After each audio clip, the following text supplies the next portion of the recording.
Praise Yahweh. Hallelujah. Told Abba Yahweh for the blessing of this day. For truly, this is the day that Yahweh has made. We shall rejoice and be glad in it. Once again, I'm Safanya. I'm coming before you in the ministry of reconcile to bring you back to Abba Yahweh. If you be willing and obedient.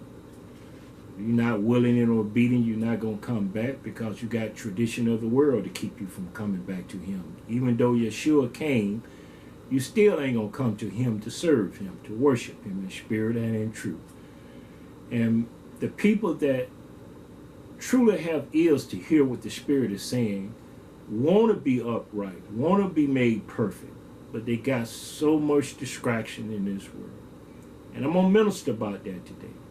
I haven't been on here in about a month or something because I've given myself time to just keep my house in order and keep the land and keep everything up because I'm doing it in the midst of a community. And it's just me, my wife, and son that is 8 years old. And we praise Abba Yahweh for blessing us with what we have need of for the elect's sake. And the elect's sake is those that truly know how to serve one another and have laid aside every weight and sin that's so easy to beset them. Last time I ministered, I was hindered. And I don't know if you know a hindering spirit from a troubled spirit.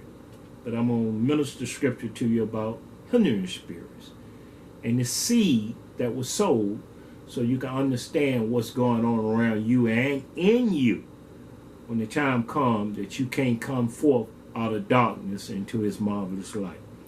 That you can still go to church and you can still be part of a denomination, a religion group or organization dealing with a religion group and confess that you're saved.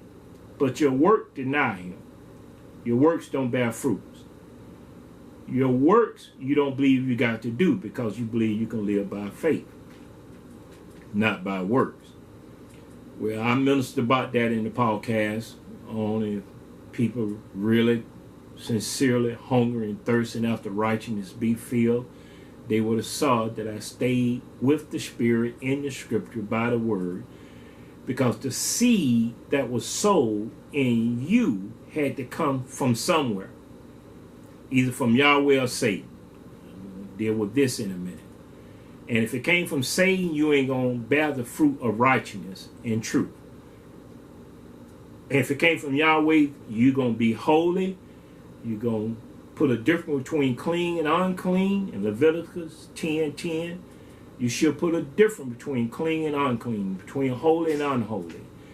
And if you're around people that you love to be around and you see them unholy and you say, well, I like them, they my friends, then you become an enemy of Yahweh. You're trying to serve two masters. You're trying to be partaker of two tables, and you can't eat from two tables. But you won't have friends of the world. With James, the book of James, talking to the 12 tribes, the Hebrew that was scattered abroad, 4th chapter, verse 4 said this to you.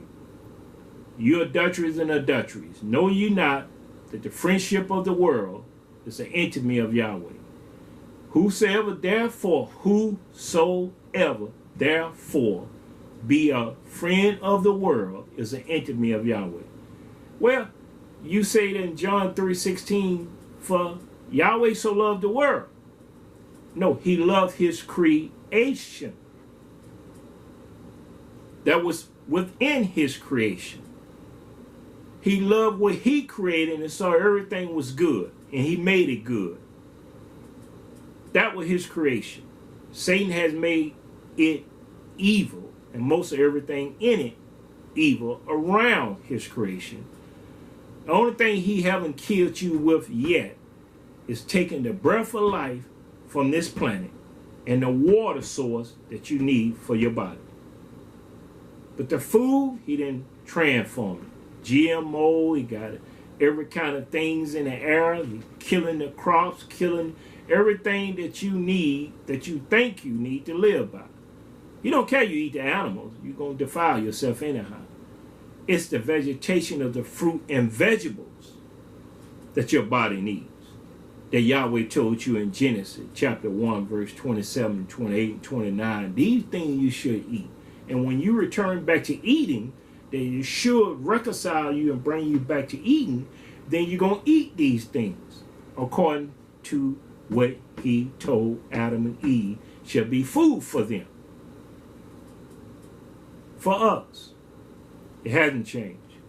The scribe changed so much that you can't discern your left hand from your right hand, so you just put yourself in a position, and the position you put yourself in, you know not what spirit you are.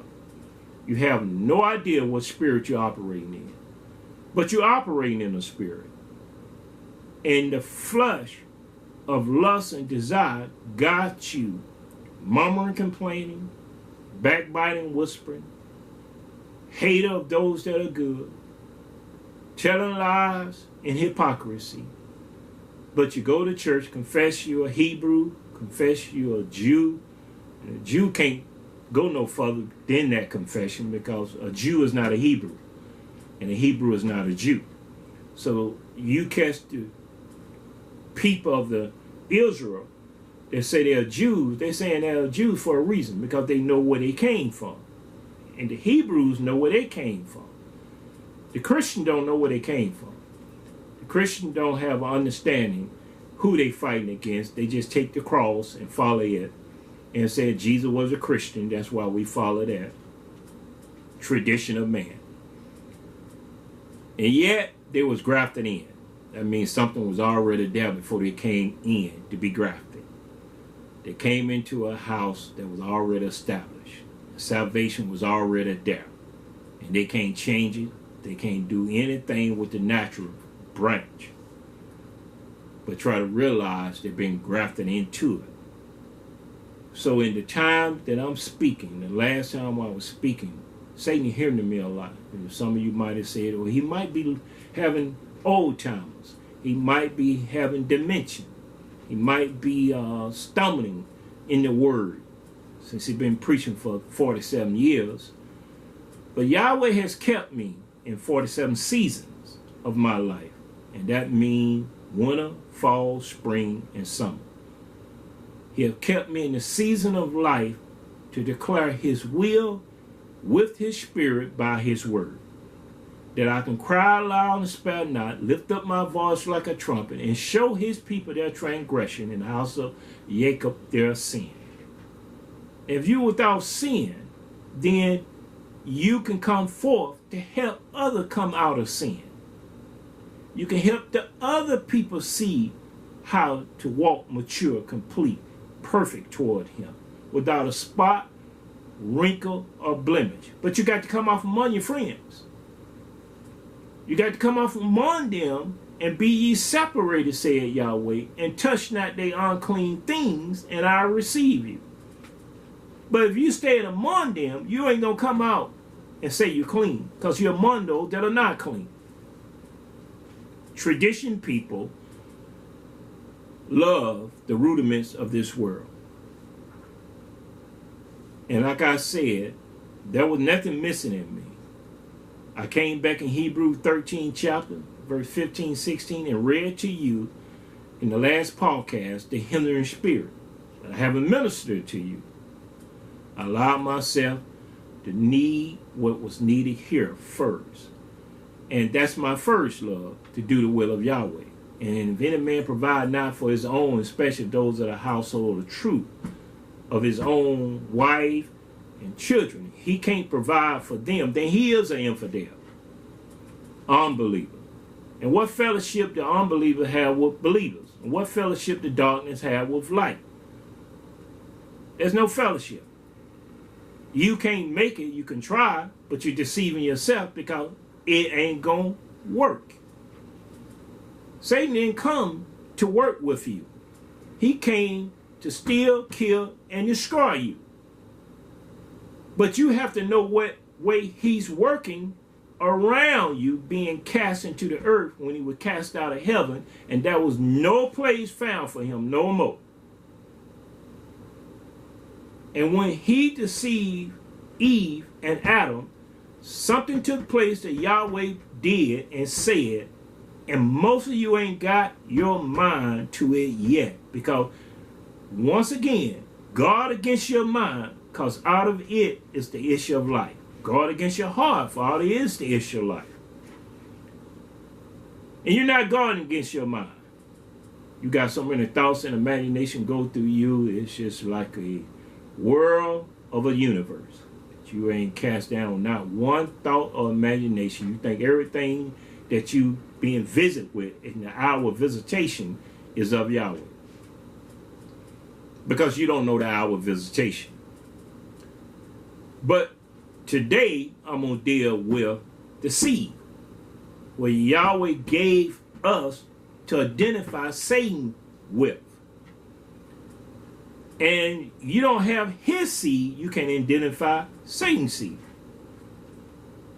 That old serpent, the dragon, the devil. By his titles that he go by in the earth. But you got to be aware of what's taking place. To know I was not in the midst of no spirit that was taking forth my mind from me.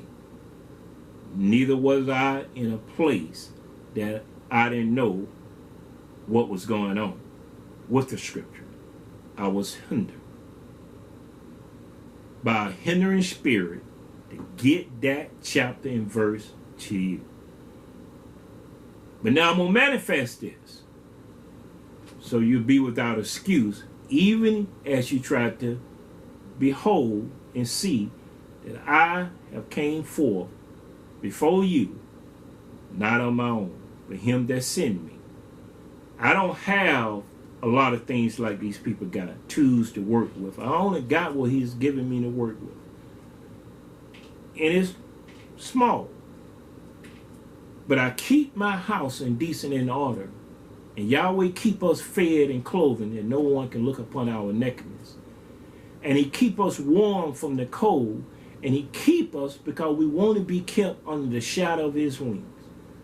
And to heal it, the book of Psalm 91, chapter 1, this is what David said: we that dwell in the secret place of the Most High shall abide under the shadow of the Almighty. We will say of Yahweh, he is our refuge, our fortune, our creator, and in him shall we trust. That's why we trust him. And that whole chapter is talking to the elect. It ain't talking to the people ain't been born again, converted. It ain't talking to churchgoers. It ain't talking to denomination people, tradition people.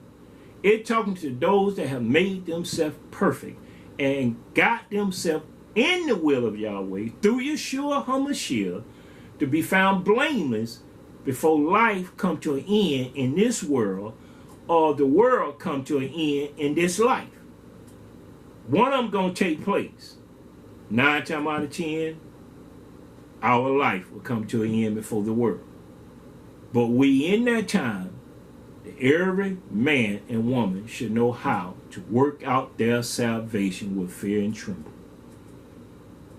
In the book of Genesis, chapter 3, like I said, I'm going to deal with the seed. I'm going to deal with what Satan has used from the beginning since he's been cursed, using the serpent to deceive Eve, and came from nowhere and began to speak to her and began to change her mind concerning what Yahweh has said to her husband Adam. But we got to read it and understand. It can't be a story told like the book of Ruth.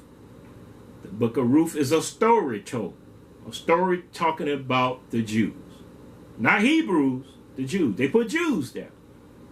And putting Jews there, they didn't allow you to search out and see. They come and put the name of the Creator in the book of Ruth. That's not one time their deity called God, G-O-D, is in the book of Ruth.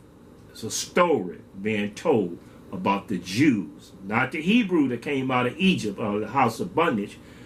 Two words mean two totally different race of people. One took a name, one was given a name. Yahweh gave Abraham the name, and his seed after them as Hebrews. The Jews took a name because they were European people, and they took the name by inheriting and stole inherited from a people that lacked the knowledge of who they was. So everything that you hear about Jews, you think they're Yahweh chosen people. No, they are Satan chosen people. All Israel is not Israel, and all Hebrews are not Hebrews, which they put all Jews is not Jews. And yet you still don't know the difference who is who, because you don't know what spirit you are.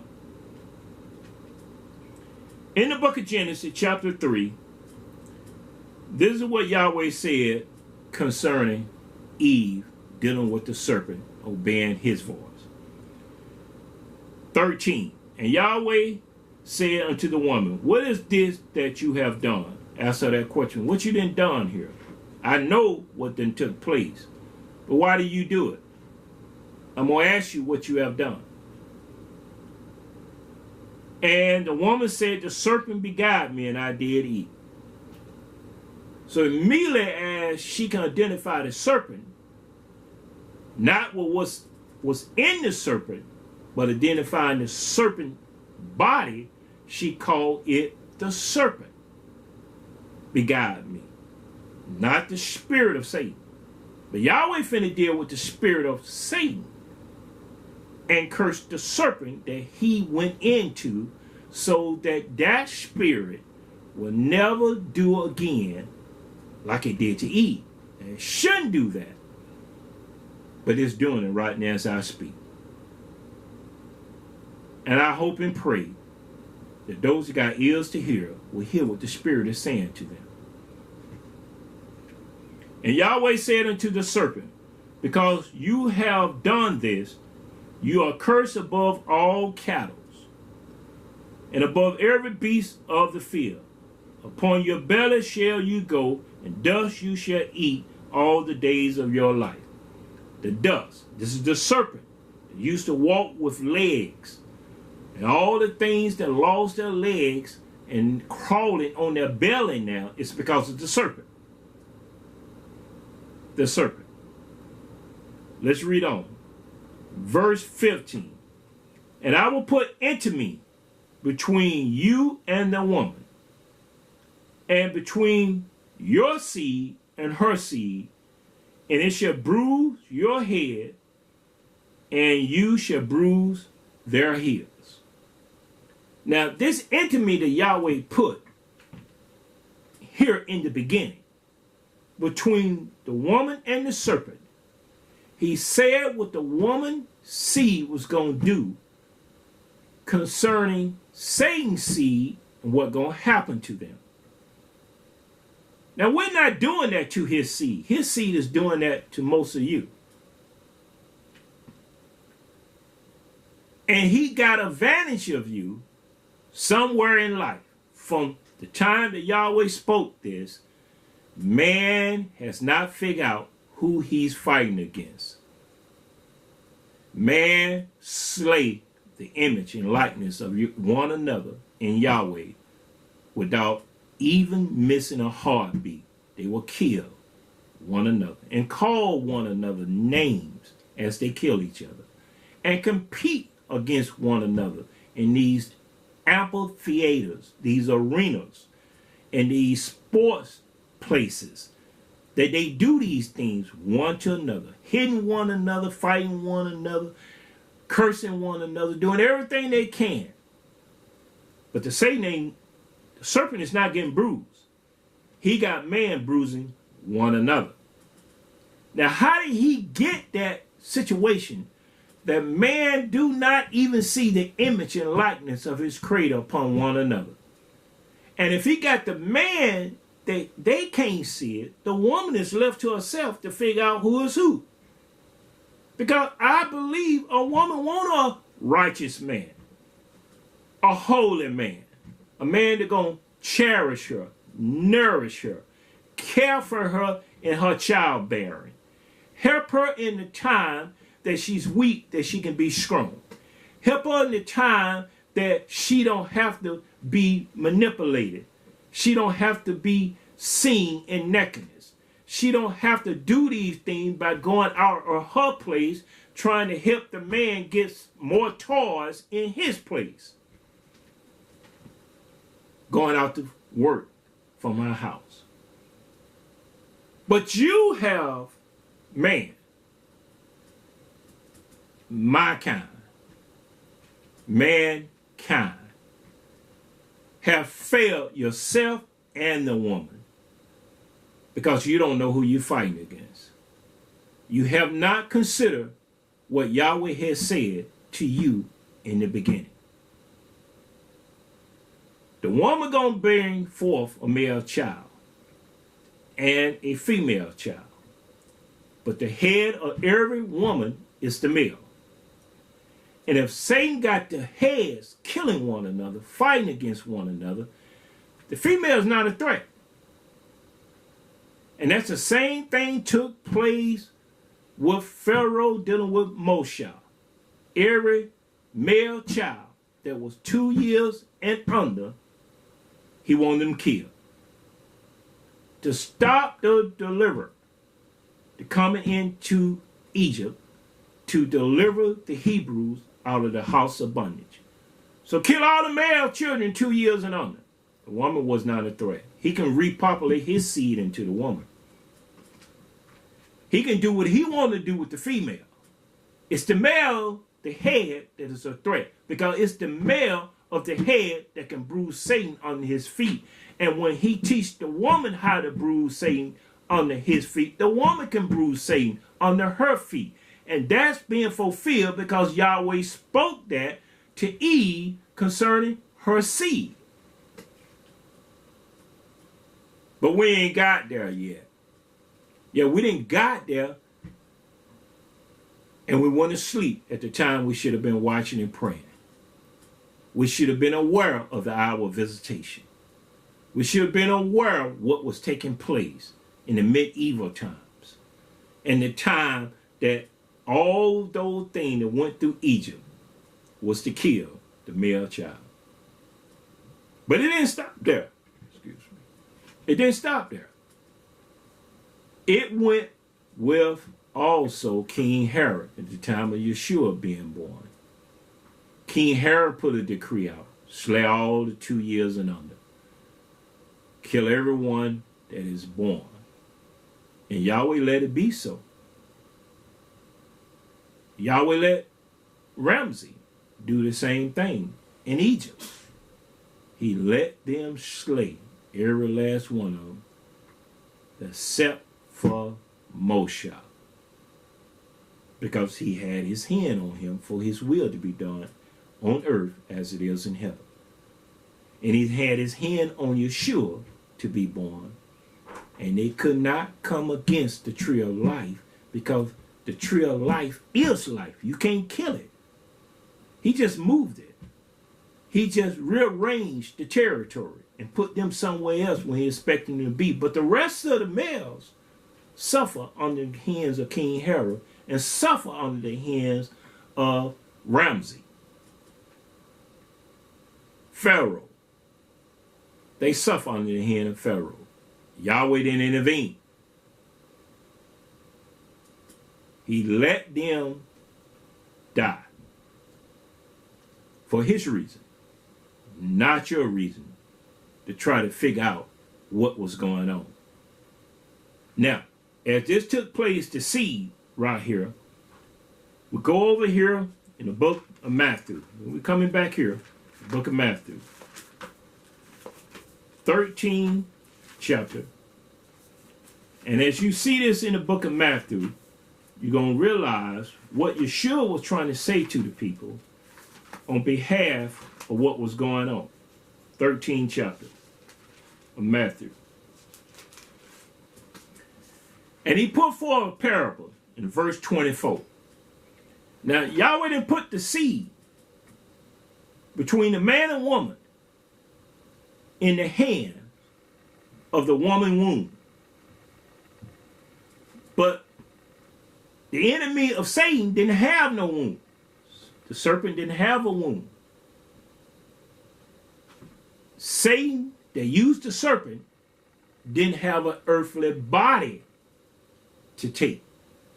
The body that he took, the serpent, it was going to be bruised. We can bruise him once we learn his devices.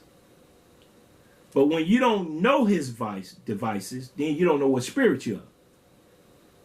Because it takes the spirit that is quickened, the flesh profit nothing. He said, these words I speak to you, their spirit in their life. John chapter 6, verse 63. As I read this over here, start with the parable, verse 24. Another parable put he forth to them, saying, the kingdom of heaven is like unto a man which sowed good seed in his field. But while a man slept, his enemy came and sowed tares among the wheat, and went his way.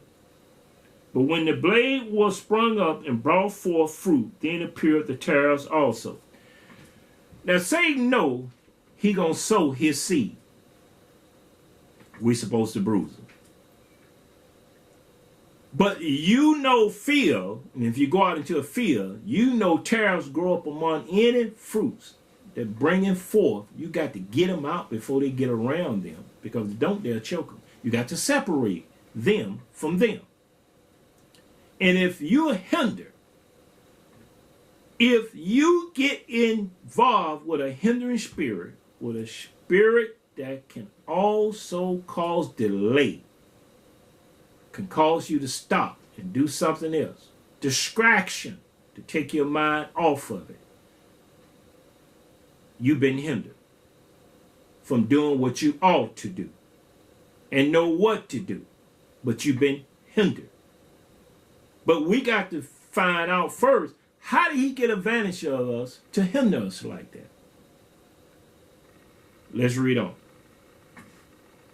So the servant of the householder came and said unto him, Sir, did not we sow good seed in the field? From where then had it tares?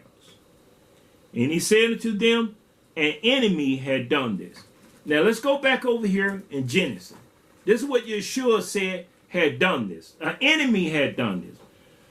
Genesis 3 verse 15. And I will put enmity between you and the woman, between her seed and her seed. And it shall bruise your head, and thou shalt bruise his heel. Now, we're supposed to bruise his head. A serpent only going to strike at our heel. And the only way he can get our heel is from behind. It's from behind he go at our heel. But the scribes told you, and you was ignorant of what Yahweh was saying, how this warfare going to start and how it going to end, that Satan going to go at your heel, and we supposed to hit his head. If you hit the head, the body will give. It'll stagger off, and sometime it will just die of itself. Oh, but we can't kill him. Well, if you can't kill that spirit, you sure can bruise it, and you can sure make it flee from you, and you can sure make it go somewhere else, because it don't want to come back to the one that can be aware of its surrounding. And you shall bruise his head. We supposed to bruise his head. He going after our heel. You know what the church, religion, denomination told you about Satan? They told you to tell Satan, get you behind me, Satan. That's where you want to be. But the scripture said, Yeshua told you to tell Satan, get you behind me. And in any warfare you walk into, anywhere you go and you fighting somebody, you want to see them face to face. You want to see them before they see you. You do not want your enemy to get behind you, because everywhere that has been proven in life, when the enemy get behind you, can choke you to death. Can put you to sleep. But you tell him, get you behind me. And the scribe put Satan right where he want to be, behind you. Because you cannot bruise his head from that position. He can bruise your heel. And if that poison get into that location, you will die of his infection. Because it's hard to get back there and cut and make a spot for you to suck on and try to get the blood out of it. It's hard. You put your hand where it ought not to be, he'll strike your hand. You still got a chance to cut it, split it, get the poison out of it, get there and get some of the right venom to put in there and save your flesh. But if you get behind your heels, you can't save that body. And you tell him where to get. He know where to get already. But you say that, come on in. Come on in and get the victory. Tell Satan, get you behind me. You're being described for the lack of knowledge. That's where Yahweh told him he was going to be at. And we can bruise him before we get there because we can see him. But you tell him to get there. And now when you tell him to get there, you can't see him no more because you ain't looking at your surrounding. You place him where he want to be anyhow. He want to be right behind you for he can choke the life right out of you. Anybody get behind you, 9 times out of 10, you'll lose that battle. Unless you got a strong will to cripple that person. You don't have too many chances because he got the upper hand on you. Let's read on. The enemy has done that. Matthew, verse 28. He said unto them, an enemy had done this. Well, we're going to find out who was the enemy that done this. The servant said unto him, will you thou then that we go and gather them up? No, don't mess with them. I don't want you to mess with them because I'm going to have my angels to deal with this kind of growth. Because you might pluck up the wheat while you're trying to deal with the tares because you can't tell one from another. Familiar spirit and taking over. They act like you, look like you, talk like you, walk like you, dress like you. You don't know which one is you and you don't know which one is him. So the angels have charge. But we supposed to have charge. We supposed to know those that serve Yahweh and those that serve him not. We supposed to know that. In the book of, when I said we supposed to know that, the book of Malachi. The book of Malachi, chapter 3. I'll come back here.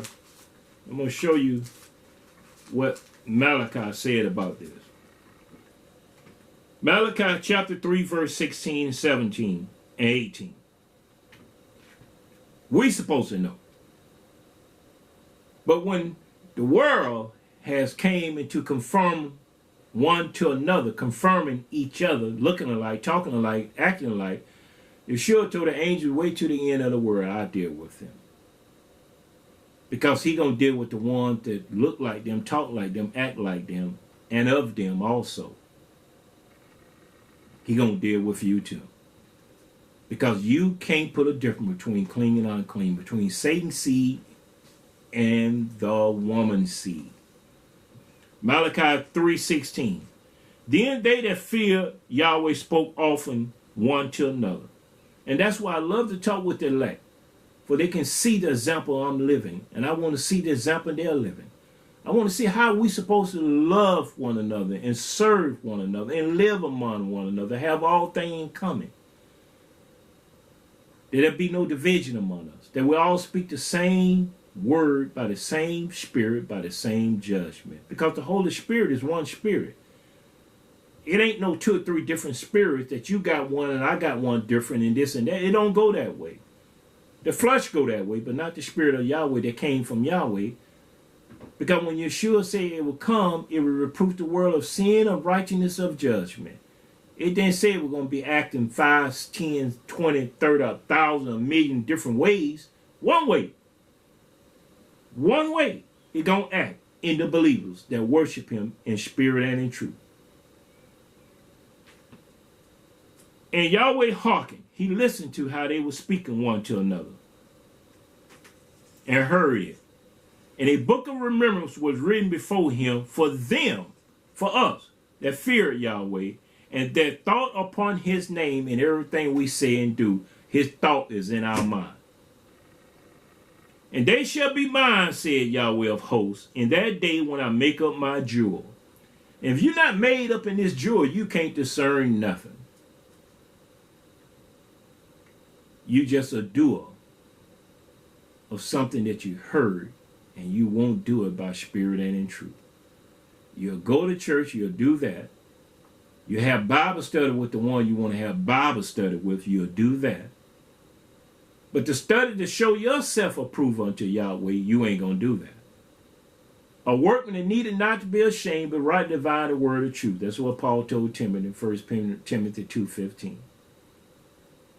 Study. And when you can't study to show yourself approval, you don't know what ministry you're in or administration in the ministry that you're doing. You're out of control.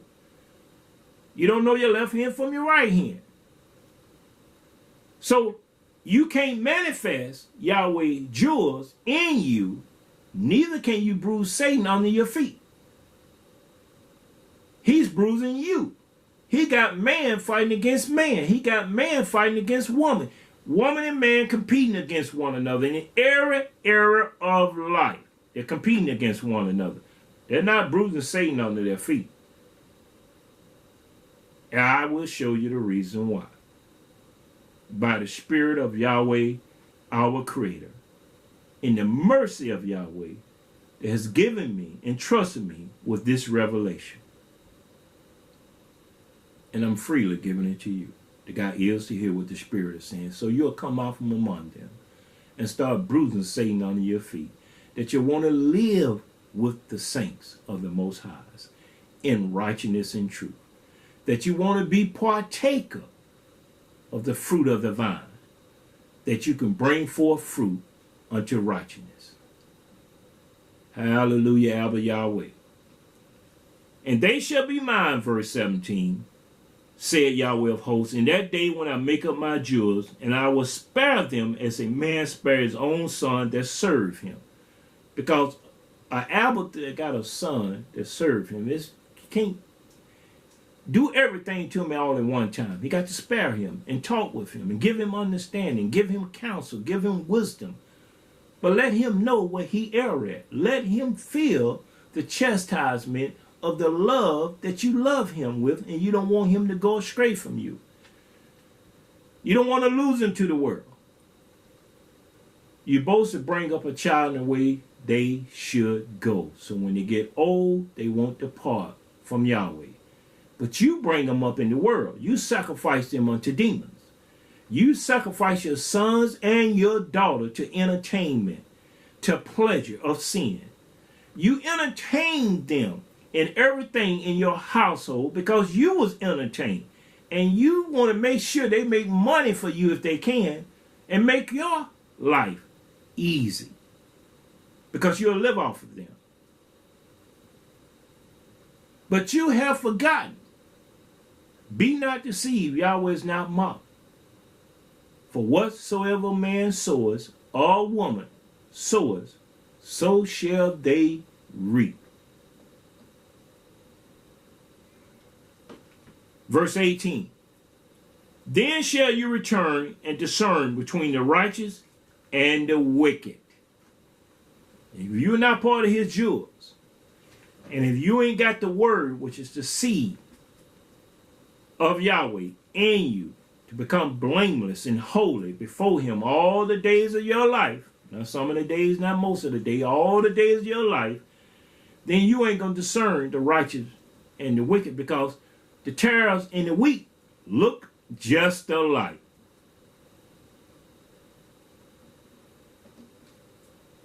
You might know a difference between a goat and a sheep, but Satan has transformed himself that he is like a sheep,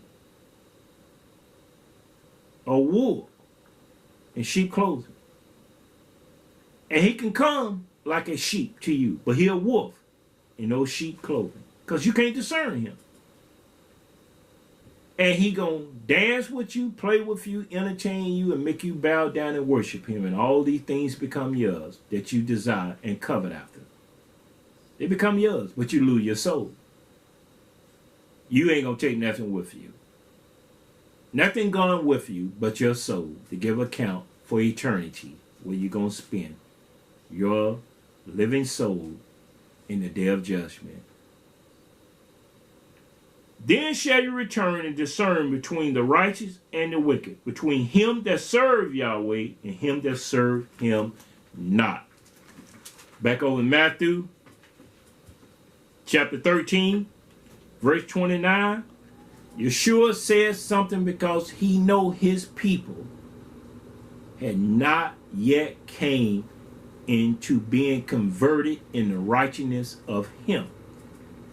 They was being perverted in the wickedness of them.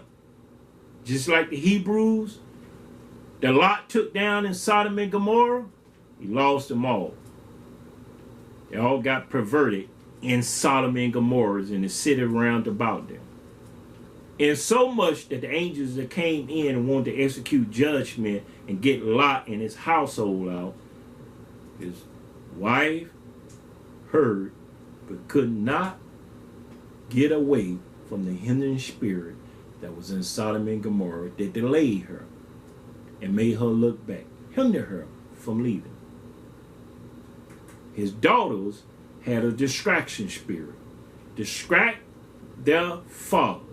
At the time they put this stuff together and made him one night to the next night drink the drugs that they had got from Sodom and Gomorrah to preserve his seed in their womb in the abomination of Sodom and Gomorrah.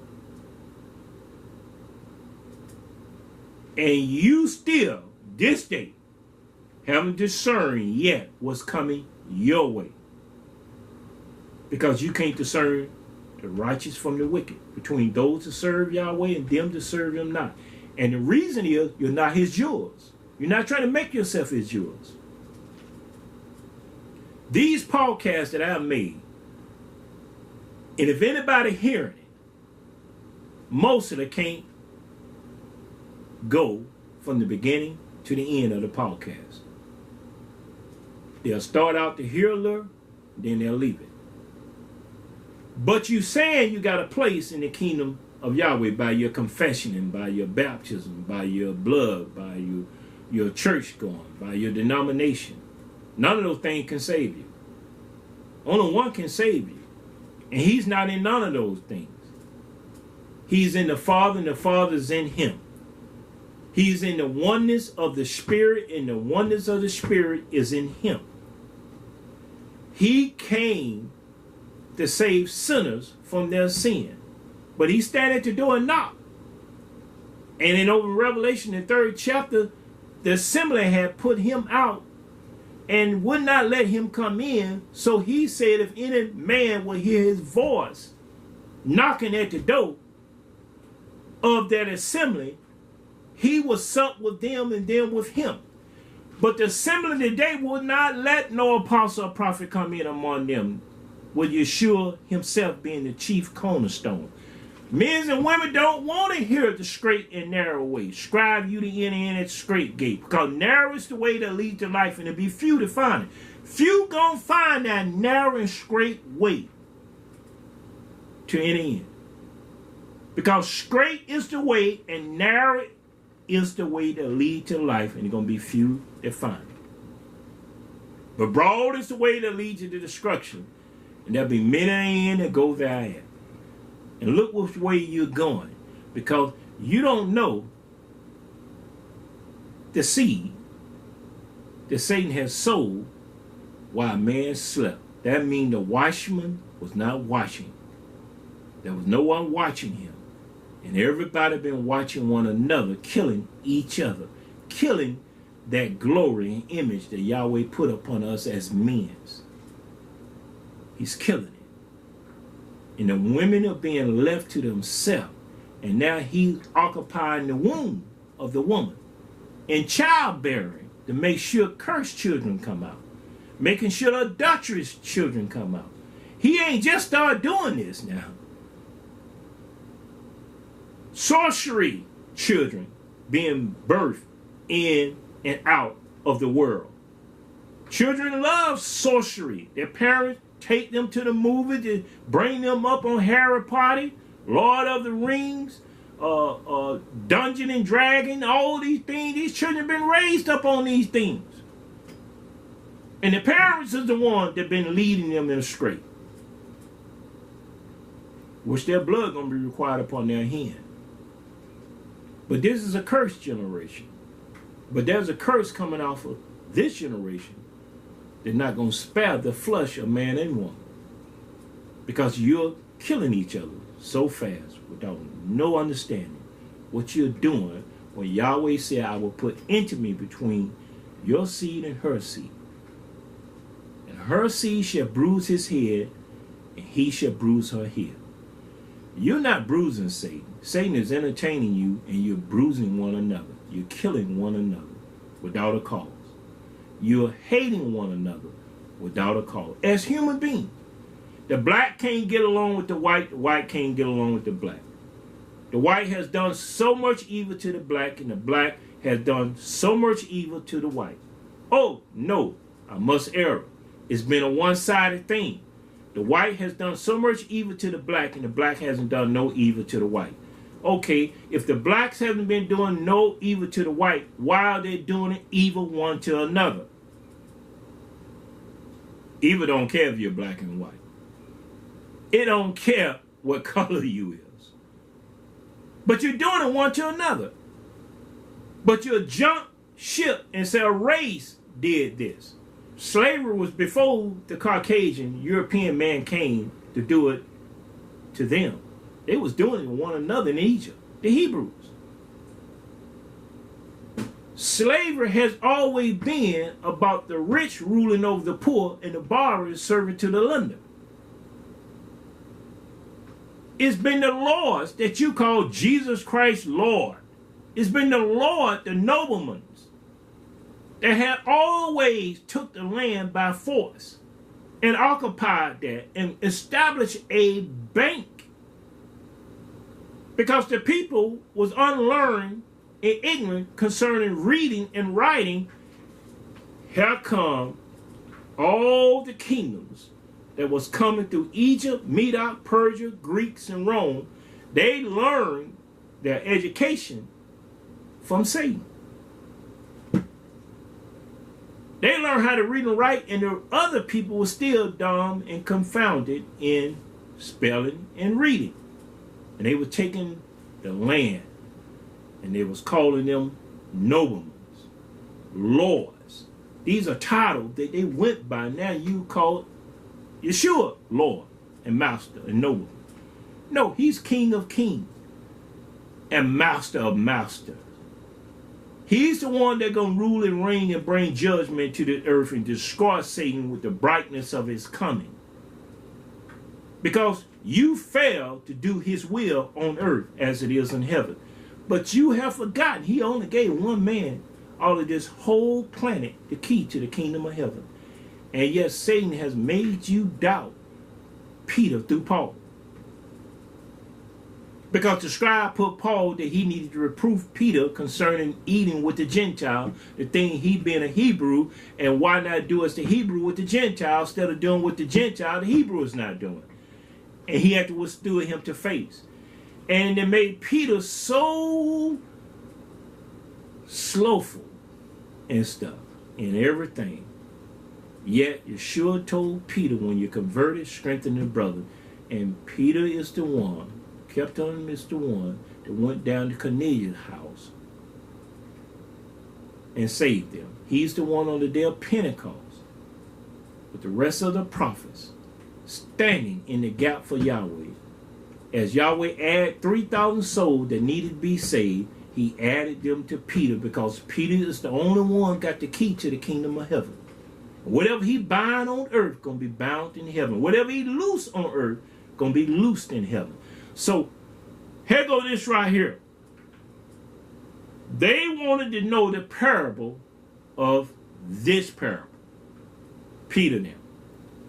To address this parable, you got to go back and know from the beginning what Yahweh said to the serpent and the woman and to Adam. Yeshua went on and said this. Verse 30, let both grow together until the harvest. In the time of the harvest, I will say to the reaper, gather you together first at tares, and bind them in bundle to burn them, but gather the wheat into my barn. Now he talked about another parable and stuff. He went down to verse 35, and that's why I said, if you can't endure with me in the hour of temptation, because this is the hour of temptation. Revelation 3:10, because you have kept the word of my patience, I will also keep you from the hour of temptation that shall come upon the world and try all them that dwell upon the face of the earth. You can't keep his word impatient to have ears to hear what the Spirit is saying. It's because immediately Satan will distract you from hearing this. Immediately something will hinder you from hearing the rest of this. And when that takes place, you don't come back to hear the conclusion of the matter. To fear Yahweh and keep his commandment, for this is the whole duty of man. For Yahweh shall bring every secret work into judgment, whether it be good or evil. Everything secret that you think you got hidden gonna come into judgment. Everything that you think no one else know that you was doing or have done gonna come into judgment. You don't fear him enough to walk with him enough to want to learn what he's trying to warn you that is coming.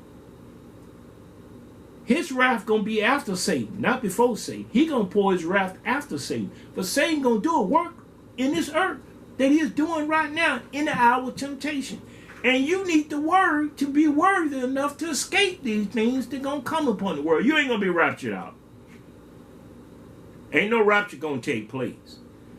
You're going to have to work out your salvation with fear and tremble. You're going to have to know the word, live by the word, that Yahweh can gather you on the shadow of his wing, that he'll bring you into a place of refuge in him, because the name of Yahweh is a strong tower, and his children shall have a place of refuge.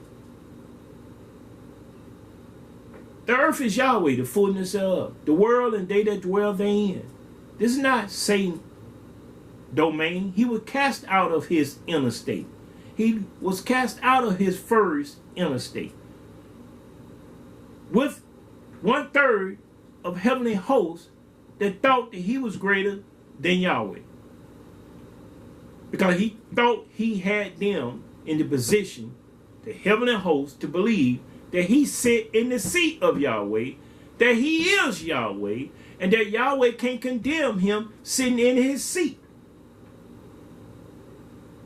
When you come to your house and you see another man sitting in your seat, telling your house what to do, what you think you gonna do with the authority that you got in your house? Yahweh did it to Satan and cast him out. There was no place found for him in the heaven. No place, nowhere. I can't even begin to tell you how big and how far and how long and how deep heaven is. But there was no place found for him. In heaven, he was cast out of his first inner state. Now, as I read this to you and come back to verse 35, and declaring unto you there was no place found for him in heaven, he was cast out. And while man slept, the enemy was sowing his seed.